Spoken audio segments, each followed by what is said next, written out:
아침 하나님께서 주시는 말씀은 출애굽기 28장 1절에서 14절 말씀입니다. 하나님 말씀 한 절씩 교독하겠습니다.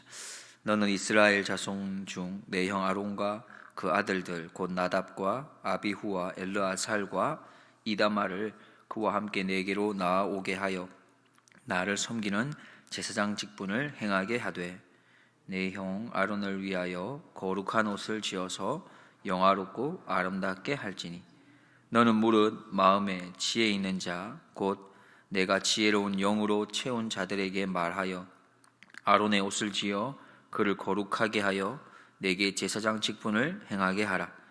그들의 지을 옷은 이러하니 곧 흉패와 에봇과 겉옷과 반포 속옷과 광과 띠라.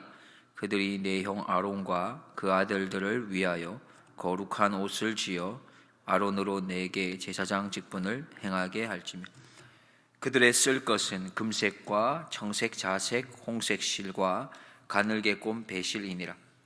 그들이 금실과 청색, 자색, 홍색 실과 가늘게 꼰 배실로 공교히 짜서 에봇을 짓되 그것에 견대 둘을 달아 그 두 끝을 연하게 하고 에봇 위에 매는 띠는 에봇 짜는 법으로 금실과 청색, 자색, 홍색 실과 가늘게 꼰 배실로 에봇에 공교히 붙여 짤지며 호마노 2개를 취하여 그 위에 이스라엘 아들들의 이름을 새기되 그들의 연치대로 6 이름을 한 보석에 나머지 6 이름은 다른 보석에 보석을 새기는 자가 인에 새긴 같이 너는 이스라엘 아들들의 이름을 그 두 보석에 새겨 금태에 물리고 그 두 보석을 에봇 두 견대에 붙여 이스라엘 아들들의 기념 보석을 삼되 아론이 여호와 앞에서 그들의 이름을 그 두 어깨에 매어서 기념이 되게 할지며 너는 금으로 태를 만들고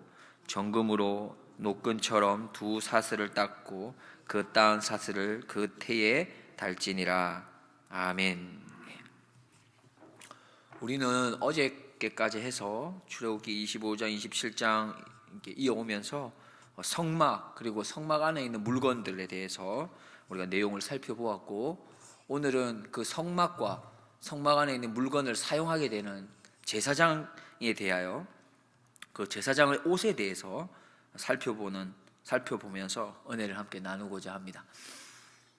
우리가 먼저 생각해 볼 건 종교라는 겁니다. 종교가 무엇이라고 생각하십니까? 제가 예전에 어릴 때 종교라는 걸 찾아본 듯한데 그때는 좀 심플하게 내용이 나왔던 것 같거든요. 제 기억으로는. 근데 최근에 그 네이버 검색에서 종교를 치니까 내용이 왜 이렇게 긴지 모르겠어요. 너무 설명이 많이 붙어 있는 것 같더라고요. 이렇게 되어 있습니다. 신이나 초자연적인 절대자 또는 힘에 대한 믿음을 통해서 인간 생활의 고뇌를 해결하고 삶의 궁극적인 의미를 추구하는 문화체계, 그 대상, 교리, 행사의 차이에 따라 여러 가지가 있는데 애니미즘, 토테미즘, 물신숭배 따위의 초기적 신앙 형태를 비롯하여 샤머니즘이나 다신교, 불교, 기독교, 이슬람교 따위의 세계 종교에 이르기까지 비제도적인 것과 제도적인 것이 있다. 제가 잘못 검색했구나 이 생각을 했어요.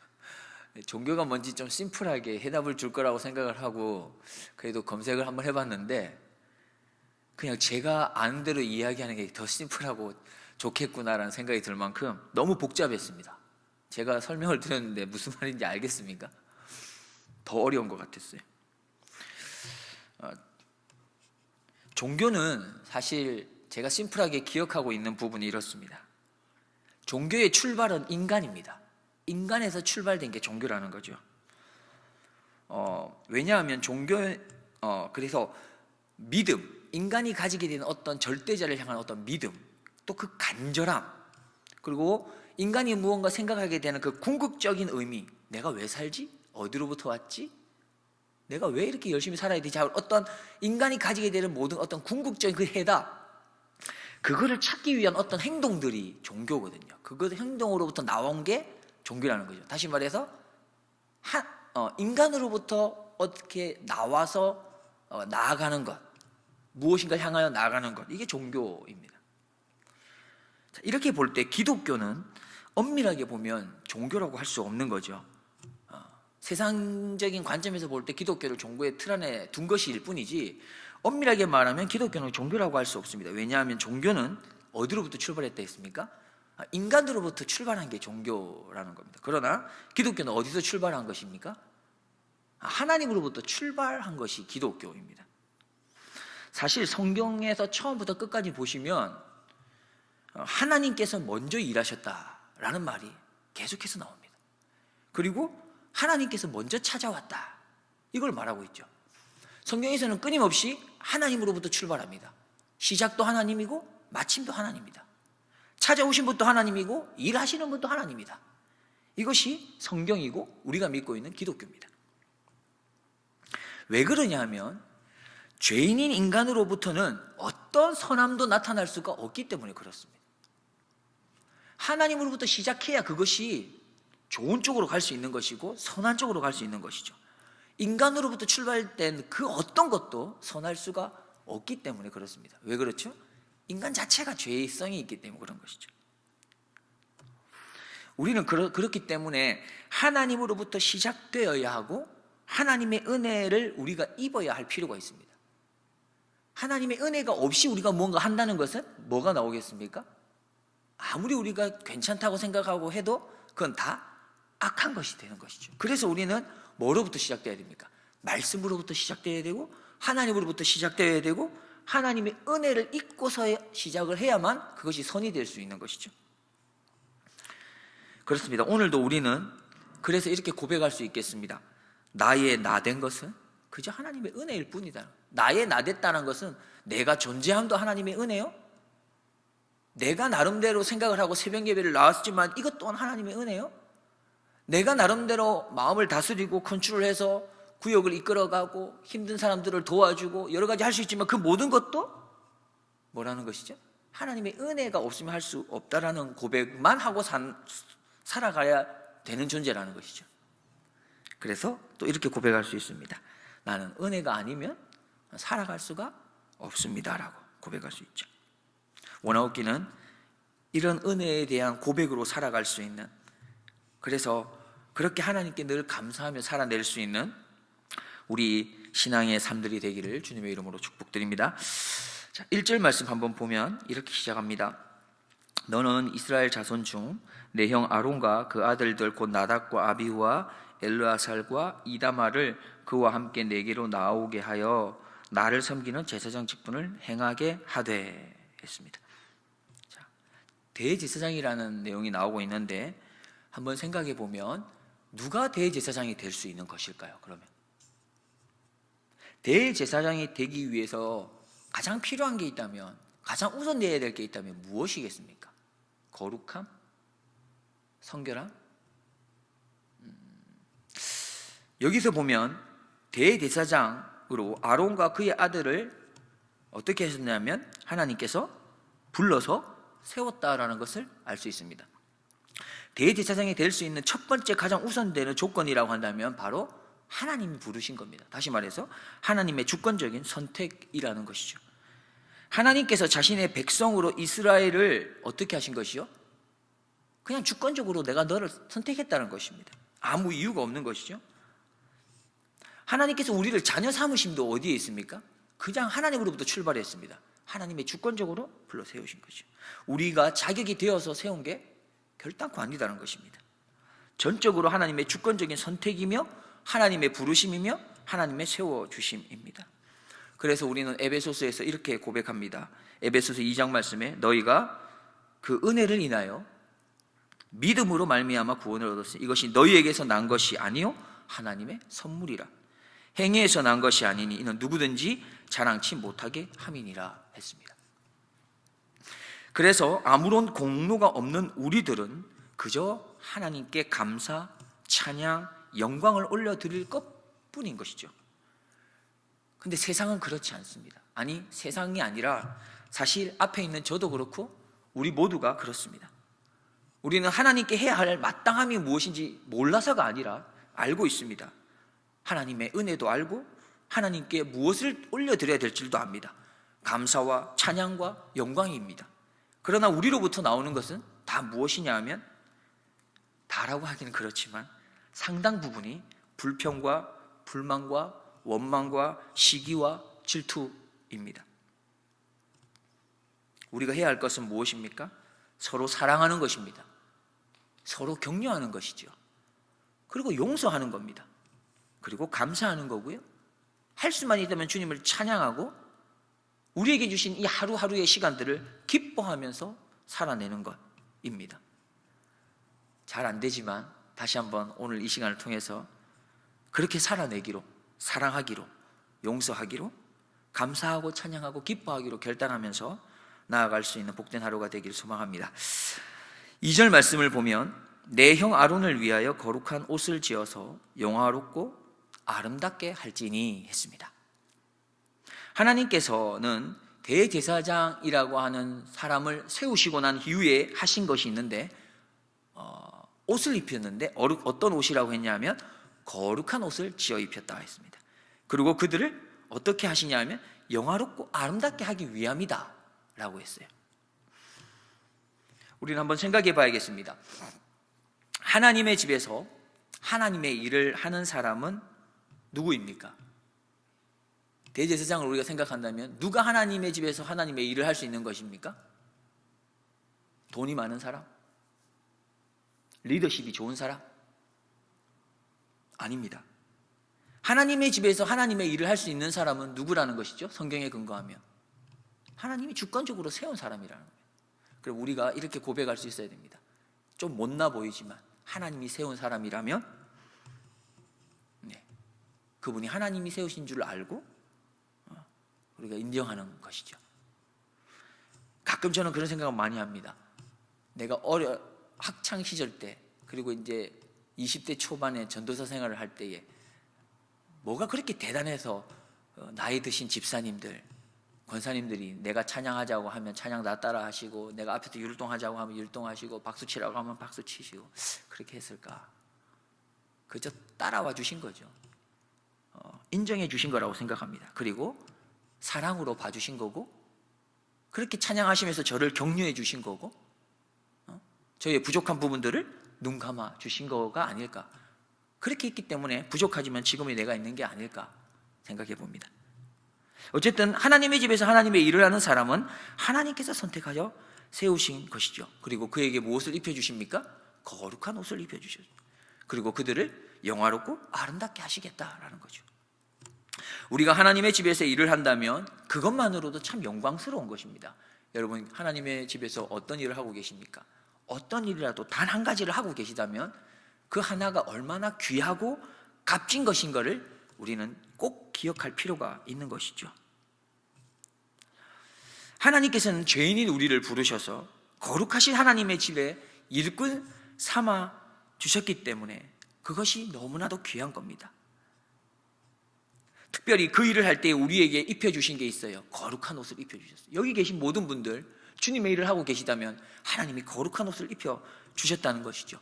그 거룩한 옷을 입혀주심으로 인해서 우리에게 은혜가 있습니다. 그 은혜가 뭐냐 하면 우리를 더러운 것으로부터 조금이나마 더 멀어지도록 하나님 인도하고 계신 것이죠. 우리에게 있어서 조금이라도 더 자주 이 악한 것으로, 더러운 것으로 멀어질 수 있도록 하시기 위하여 우리에게 뭘 입혀주셨습니까? 거룩한 옷을 입혀주신 겁니다. 무엇보다도 영화로움과 아름다움의 자리에 세워주신다고 하니 이 얼마나 감격스러운 일입니까? 시편 84편 10절에 주의 궁정에서의 한 날이 다른 곳에서의 첫날보다 나은즉 악인의 장막에 사는 것보다 내 하나님 성전 문지기로 있는 것이 좋사오니 라고 고백합니다. 참으로 하나님의 은혜를 아는 사람은, 참으로 하나님의 은혜가 무엇인지를 진정 바로 아는 사람은 하나님 집에 성전 문지기로 있기만 해도 행복한 것이죠. 하물며 하나님께서 죄인인 우리를 선택하셨고 부르시고 세우시고 더불어 하나님의 자녀까지 삼아주셨다면 이 얼마나 감사도 감사한 일이겠습니까? 베드로전서 2장 8절입니다. 오직 너희는 택하신 족속이요 왕같은 제사장들이요 거룩한 나라요 그의 소유된 백성이니 이는 너희를 어두운 데서 불러내어 그의 기이한 빛에 들어가게 하신 자의 아름다운 덕을 선전하게 하려 하심이라. 하나님께서 우리를 이렇게 귀한 자로 세워주셨다는 것을 우리는 잊지 않고 살아가야겠습니다. 한 걸음 더 나아가서 우리가 하나님의 은혜를 잊지 않고 살 뿐만 아니라 그 하나님의 은혜를 또 그 하나님의 아름다운 덕을 선전하면서 전하면서 자랑하면서 복음을 선포하면서 그렇게 힘쓰며 살아가야겠습니다. 4절과 5절 말씀입니다. 그들의 지을 옷은 이러하니 곧 흉패와 애복과 겉옷과 반포 속옷과 광과 띠라. 그들이 내 형 아론과 그 아들들을 위하여 거룩한 옷을 지어 아론으로 내게 제사장 직분을 행하게 할지며 그들의 쓸 것은 금실과 청색, 자색, 홍색 실과 가늘게 꾼 배실이니라. 뒤에도 계속해서 이어 내용이 나오겠지만 대제사장의 옷에 대해서 이야기하고 있습니다. 어느 부분 아주 디테일하게 설명을 하고 있거든요. 근데 여기에 사용되었던 재료들을 이야기도 하고 있습니다. 근데 이 재료들이 앞서 우리가 봤던 성전을 지을 때 휘장이라든지 성막이라든지 또 성소 안에 있는 어떤 물건들의 어떤 재료들, 그것과 동일하다는 것을 알 수 있습니다. 이건 무엇을 뜻하냐 하면 제사장은 성소랑 어떻게 보면 같이 보신다는 겁니다. 성소가 어떤 곳입니까? 우리가 가장 쉽게 알 수 있는 것은 저도 어릴 때 이 강대상에 올라가면 큰일 나는 줄 알았습니다. 왜요? 하나님이 임재하는 곳이요. 우리가 성전이라고 생각하면 거룩한 곳이라고 알고 있습니다. 그리고 구별된 곳으로 알고 있고 그곳은 깨끗해야 된다고 생각합니다. 그래서 우리가 교회를 가능하면 얼마나 귀히 여기고 있습니까? 얼마나 깨끗하게 하고 있습니까? 그런데 오늘 성경에서 다시 한번 말씀하는 것은 대제사장이 그 대제사장이 입는 옷을 그렇게 하나님께서 만드신 이유가 어디에 있다는 것이죠? 성소만큼 그 대제사장 또한 어떻다는 겁니까? 거룩하고 깨끗하고 구별됐다라는 것이죠.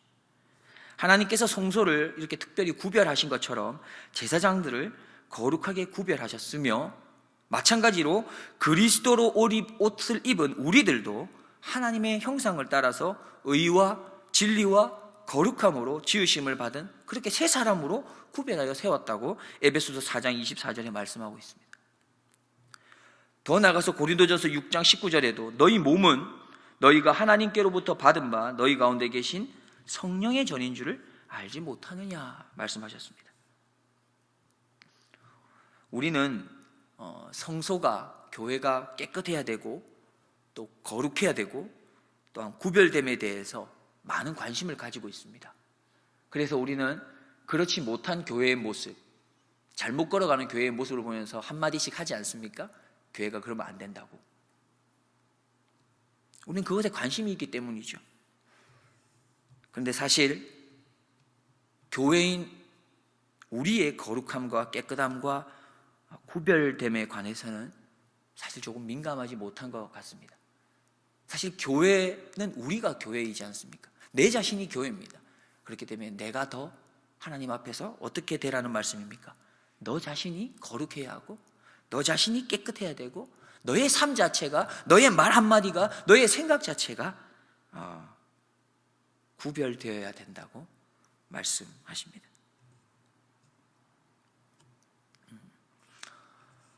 이런 이야기를 우리가 들어보시기도 하셨을 겁니다. 자녀가 만약에 그렇잖아요. 공부해야 될 때인데 공부를 안 하면 부모 입장이 어떻습니까? 되게 답답하고 초조하고 속상하고 그렇잖아요. 특히나 공부해라고 했는데 공부를 안 하고 딴짓하면서 막 게임하고 다른 걸 서치하고 놀고 인터넷에서 검색하고 이러고 있으면 얼마나 답답하겠습니까? 근데 이렇게 말하는 분이 계십니다. 자녀가 그런 걸 해요. 게임도 하고 뭐 서치도 하고 다 합니다. 꽤 많이 해요, 오랫동안. 그러나 그 자녀가 공부하는 것도 뭐 괜찮게 잘합니다. 성적을 잘 받아오는 거예요. 그러니까 이렇게 말하죠. 저희 아들은, 저희 딸은 성적이 괜찮기 때문에 뭐 나쁜 거 아니면 뭘 해도 괜찮다고. 여러분 어떻게 생각하십니까? 자녀가 자기의 일을 알아서 잘합니다. 여기서 자기 일이라는 게 어떻게 한계를 짓느냐에 따라 다르겠지만 공부라고 봤을 때에 공부를 잘하면 어떤 걸 해도 괜찮다고 생각하십니까? 나쁘지 않다면. 개인적으로 생각해 봤을 때 저는 괜찮다고 생각합니다. 공부도 잘하고 다른 것들도 게임도 좀 잘하고 다른 것도 더 잘해서 또 좋은 달란트를 키워갈 수도 있겠죠. 취미생활로. 그런 생각도 하고 이야기를 들으면서 한 가지 떠올랐던 게 있습니다. 자녀가 해야 할 것이 뭘까? 공부일까? 그게 아니라 우리가 생각해야 될 바는 자녀가 해야 할 일은 신앙생활을 잘하는 게 자녀가 해야 할 일입니다. 자녀가 정말 빠뜨리지 아니하고 반드시 해야 할 것이 있다면 공부보다 예수님을 잘 믿는 것입니다. 이야기를 바꿔보겠습니다. 내 자녀가 예수님을 참 잘 믿습니다. 신앙생활 정말 열심히 잘합니다. 누가 봐도 하나님이 봐도 정말 예쁘게 신앙생활을 합니다. 그러면 다른 건 다 못해도 괜찮습니까? 공부를 못해도 괜찮습니까? 그건 좀 아니죠. 근데 공부만 잘하면 다른 건 괜찮다는 것이죠. 뭘 해도 공부만 잘하면. 우리의 초점이 예수 그리스도를 잘 믿으면 다른 건 좀 못해도 괜찮다라고 할 수 있는 그런 부르짖음이 그리스도인 부모로부터 나와야 하지 않을까 생각됩니다. 하나님께서 우리를 구별하여 세우셨습니다. 그리고 구별한 모습에 걸맞게 행동하기를 원하십니다. 말씀을 맺습니다. 하나님께서는 성전에 관심이 많습니다. 그리고 제사장에 관심이 많아요. 그래서 특별히 깨끗하고 성결하고 거룩하게 구별하셨습니다. 나는 누굽니까? 내가 바로 성전이고 내가 바로 제사장입니다. 그래서 하나님은 누구에게 관심이 있는 겁니까? 바로 나에게 관심이 있는 겁니다. 내가 깨끗하는 데 관심이 있고 내가 거룩하고 성결해지는 것에 관심이 많습니다. 하나님께서 나를 거룩하고 깨끗하고 선택받은 그런 하나님의 교회로, 하나님 나라의 백성으로, 그렇게 자녀로 선택하셨습니다. 그리고 그렇게 인도해 가실 겁니다. 그렇다면 내가 할 건 무엇이 있겠습니까? 내가 할 건 내 스스로가 내가 얼마나 가치 있는 존재인가, 내가 거룩하고 얼마나 깨끗한 존재인가, 하나님이 나를 그렇게 삼아주셨다고 하는 그것을 바로 깨달아 아는 것으로부터 출발합니다. 내가 하나님 나라의 백성이다, 자녀다 라는 것을 분명히 알고 그에 합당한 말과 행동과 생각으로 살아갈 수 있는 우리 모두가 되기를 주님의 이름으로 축복드립니다. 기도하겠습니다. 하나님 아버지, 감사합니다. 생명의 말씀으로 오늘도 영혼이 건강하고 살찌게 해주셔서 감사합니다. 오늘도 하나님의 풍성하신 은혜가 내 삶의 구석구석 풍성케 하셔서 나를 향하신 하나님의 사랑과 그 풍성하신 놀라운 계획들을 알아서 하나님의 뜻하심이 나를 통해서 온전히 이루어지고 성취될 수 있게 하옵소서. 거룩한 제사장으로서의 삶을 이 땅 가운데 온전히 세워갈 수 있도록 예수님 닮아가는 복된 하루가 되게 하옵소서. 감사를 드리며 나의 참 구원자 되시는 예수 그리스도의 이름으로 기도드리옵나이다.